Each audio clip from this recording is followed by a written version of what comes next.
Olá, sou Paulo Eduardo e nós estamos chegando para mais um estudo bíblico aqui no canal Minuto Missionário. Seja bem-vindo, obrigado por nos acompanhar. Estamos estudando o livro de Atos dos Apóstolos, estamos começando ainda nos primeiros versículos, estudando aqui de forma expositiva, versículo por versículo e tirando as lições para nós, não é? Às vezes nos demoramos até mais de um dia em cada versículo, procurando tirar lições e sempre fazer algumas aplicações para a nossa vida. Fico sempre muito feliz com a sua companhia do outro lado. Cada um dos que passam aqui, aqueles que comentam, eu fico muito feliz, louvo a Deus, tenho orado pela vida de cada um daqueles que tem comentado aqui nos estudos. Nós vamos agora para mais um estudo e eu te convido a me acompanhar. Vamos juntos? Nós estamos hoje, vamos falar ainda aqui dos versículos 6 e 7.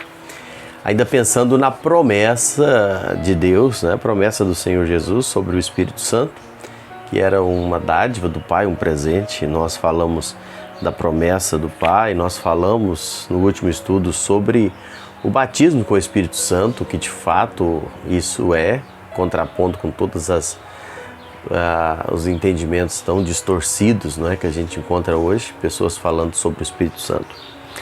Versículos 6 e 7 fala da natureza do reino de Deus. Nós falamos que o Senhor Jesus, ele ensinava os discípulos e eles entenderam grande parte entenderam muita coisa errada, distorcida do que de fato Jesus estava querendo ensinar. Jesus precisava corrigi-los, né? Jesus precisava estar reorganizando o entendimento deles novamente. Os versos 6 e 7 dizem: então os que estavam reunidos lhe perguntaram: Senhor, será este o tempo em que restaures o reino a Israel? Respondeu-lhes: não vos compete conhecer tempos ou épocas que o Pai reservou pela sua exclusiva autoridade. A gente observa que os discípulos do Senhor Jesus, eles ainda nutriam no coração deles aquela expectativa de que o reino se limitasse a um governo físico, um governo político de Israel sobre a terra. Essa era a visão deles ainda, porque havia muito tempo que Israel havia perdido a sua independência, né? Israel estava sob domínio de povos estrangeiros e eles sempre mantinham aquela esperança de um dia estarem assumindo o controle político do mundo. E viram muitos deles nos ensinamentos do Senhor Jesus a respeito do reino, essa visão material, essa visão da terra, não é? No entendimento dos discípulos, o reino já pertencia a Israel e agora eles estavam apenas aguardando o tempo em que o reino iria ser restituído. William Barclay, ele descreve esse sentimento judaico de uma forma muito ponderada. Ele vai dizendo que o centro da mensagem de Cristo era o reino de Deus, conforme está lá em Marcos capítulo 1, versículo 14.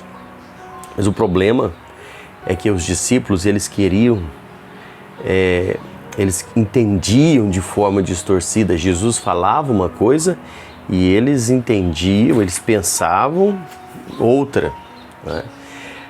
Os judeus, eles sempre eram conscientes de que era um povo escolhido, não é?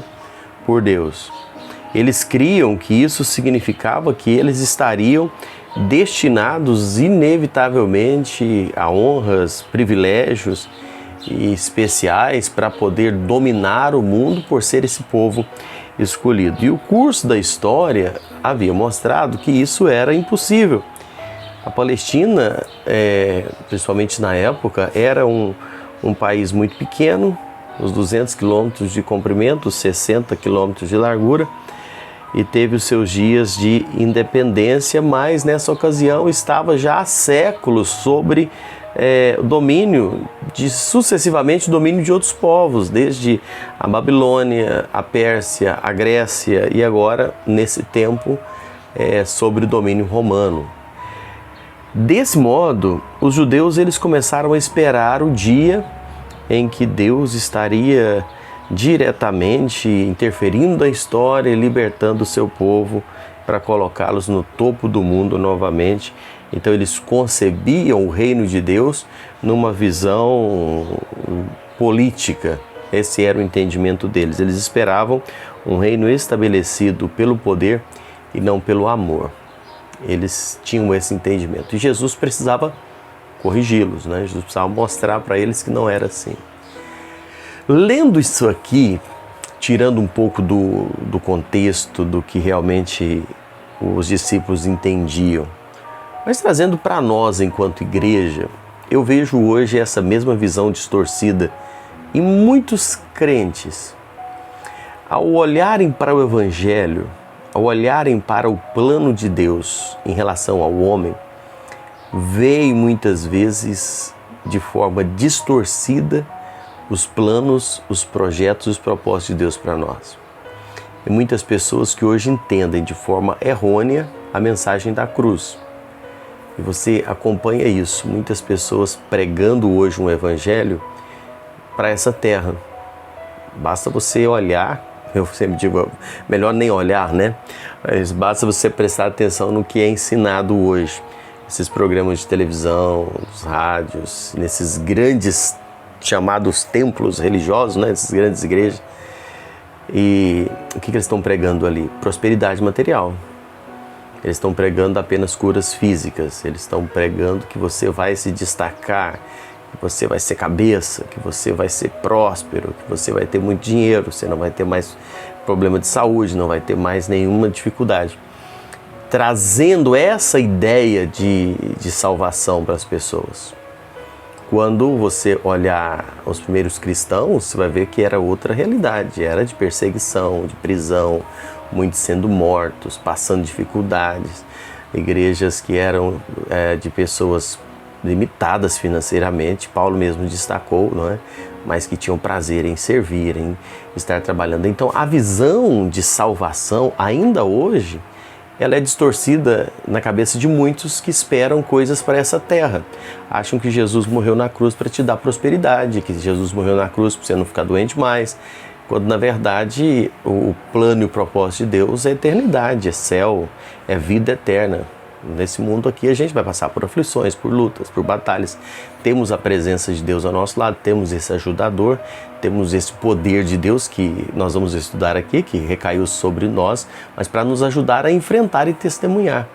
E não com essa visão distorcida, essa visão errada que existe muito hoje. Então, entendimento errado da palavra de Deus, isso não foi apenas problema desses discípulos, mas de muitos hoje cristãos que estão entendendo tudo errado, o plano e o propósito de Deus, a obra da cruz para a nossa salvação. Que Deus possa nos fazer entender a palavra de Deus e o que Ele realmente tem a dizer a cada um de nós. Deus te abençoe. Obrigado por me acompanhar.